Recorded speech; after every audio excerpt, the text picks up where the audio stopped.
Nous sommes arrivés avant la fête de Pourim. Nous allons essayer de comprendre qu'est-ce qu'on peut apprendre de cette fête, et qu'est-ce qu'on peut prendre avec nous de cette fête.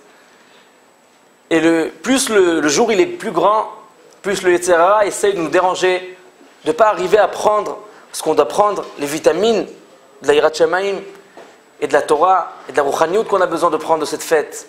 Et si Rahman al-Litzlan, on n'arrive pas à prendre de ça, on peut, kiviachol, perdre une fortune de Rouchaniout, de spirituel qu'on peut perdre. Yaakov Avinu, on dit dans la Megillah, Shoshanat Yaakov tzala v'samecha birotam yachat chelet Mordechai. Et la question qui se demande, quel est le kécher entre Yaakov et Mordechai et les Juifs à Shushan Abira, quel est le kécher entre eux? La réponse elle est comme la suivante. Yaakov Avinu, quand Yitzhak Avinu dit à Esav, je veux te bénir mon fils, amène-moi quelque chose à manger et je te bénirai. Rivka entend ça, dit à Yaakov Avinu, viens, prends la bracha toi. Yaakov Avinu a peur, il lui dit, regarde, sur moi, si Chaz v'Shalom, Yitzhak te maudit, sur moi, je prends la klala sur moi. Et Yaakov Avinu va chez son père, il arrive chez son père, il lui amène le korban, et son père voit quelque chose de bizarre. Il voit que la voix, elle est de Yaakov, et les mains, c'est Esav, ça représente Esav. Et la question qui se demande, alors pourquoi tu le bénis? Demande à Rivka, qui c'est qui en face de moi? Demande-lui, peut-être que c'est Esav, peut-être c'est Yaakov. Pourquoi tu bénis? Et plus que ça, si Akadosh Baruch Hu a voulu en fait que la bracha arrive dans un stade pareil, que Yaakov en fait c'est lui qui est en face de Yitzhak et lui reçoit la bracha, mais en fait il ne doit pas savoir qu'il bénit Yitzhak et Yaakov, et là il doit savoir qu'il bénit Kiviachol et Esav. Et la question qui se demande, pourquoi c'est comme ça? Et pourquoi Akadosh Baruch Hu ne lui dit pas à Yitzhak, regarde Yitzhak, tu dois savoir que Esav, c'est pas lui qu'il faut le bénir, il faut bénir Yaakov. Pourquoi c'est comme ça? Et la réponse qu'on dit sur ça, que c'est marqué là-bas, il a senti l'odeur des habits de Yaakov Avinu. Le Rashi dit là-bas, Al Tekre Bgadav, n'appelle pas les habits, El Abogdav, les ennemis qui viachol, ceux qui ont trahi Am Israël, c'est Yakum Mitzorot ve Yossi ben Yoézer. Nous racontons sur Yossi ben Yoézer, c'est marqué dans la Gemara, Yossi ben Yoézer c'était un des Techachamim, il avait son neveu, il s'appelait Yakum Mitzorot, et ce Yakum Mitzorot, il est devenu un Yevani, Yavan. Et Yakum Mitzorot, étant donné Rabbi Yossi ben Yoézer, étant donné qu'il apprenait la Torah, ils l'ont pris pour le tuer. Yakum Mitzorot arrive, il lui demande, regarde où tu vas, moi je suis sur mon cheval, je réussis, et toi regarde où t'en es. Il lui dit, si à Kadosh Baruch Hu, comme ça il te paye, ici dans ton monde, bien que tu fais des avérotes, à la Khatkam avec moi que je fais le Retzon d'Akadosh Baruch Hu, qu'est-ce que je vais être zoché dans l'Olam Haba? Il lui dit, mais est-ce qu'il y a quelqu'un qui fait plus le Retzon Hashem que toi, mon oncle? Il lui dit, Vadaï, si Akadosh Baruch Hu fait à moi, bien que je suis au Retzono, je fais son Retzon, il me paye comme ça, alors toi que tu fais des avérotes, qu'est-ce qu'il va te payer? Et c'est marqué là-bas, il s'est retourné, il a fait tchouva, et la Gemara là-bas, il raconte ce qu'il a fait pour revenir à la tchouva. Le deuxième, c'était Yosef Meshita, que là-bas les Romains sont venus à Yerushalayim pour prendre les kelim du Mikdash. Et ils ont eu peur de rentrer dans le Beth HaMikdash. Ils ont cherché un juif qui rentre là-bas pour chercher des kelim. Ils ont trouvé Yosef Meshita, il était prêt à sortir. Il leur a dit, voilà, le premier keli que je sors du Beth HaMikdash, il est à moi. Ils ont dit, il n'y a pas de problème. Après 5 minutes, il sort avec la menorah, mamash, très très belle.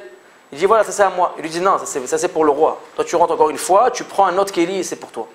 Il lui dit, non, il n'y a rien du tout. Ou la Hanoukia, elle est à moi maintenant, la menorah, elle est à moi maintenant, et après, je l'amène à la maison, je reviens pour vous, ou bien rien du tout. Il dit, non, ça ne marche pas.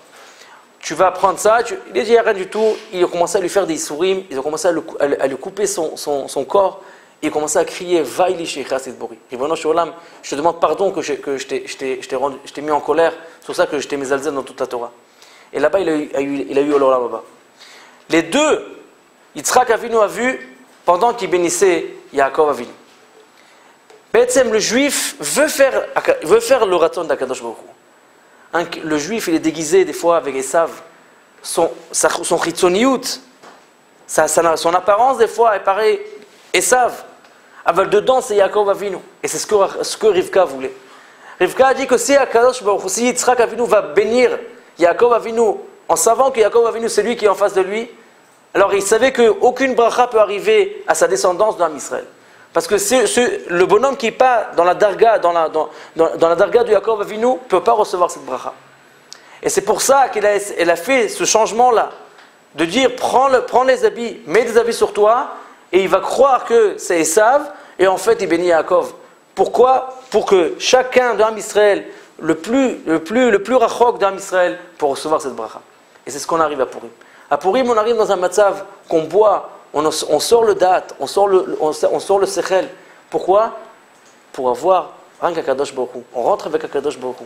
Et le Purim, c'est le temps le plus propice qu'on peut être menacé pour les tfilotes. On a vu, c'est marqué dans la Megillah, que la Gzera a été marquée et signée par le roi. Et quelque chose qui est marqué et signé sur le roi, on ne peut pas, on ne peut pas mevatel ça. Alors comment ils ont réussi à mevatel ça? Sauf la Yudi Maïta Ora Vesimcha, ils sont arrivés avec une chose, avec la tfila, le koar de la tfila. Quand un homme il prie à Kadosh Baruch Hu, un homme peut tout changer.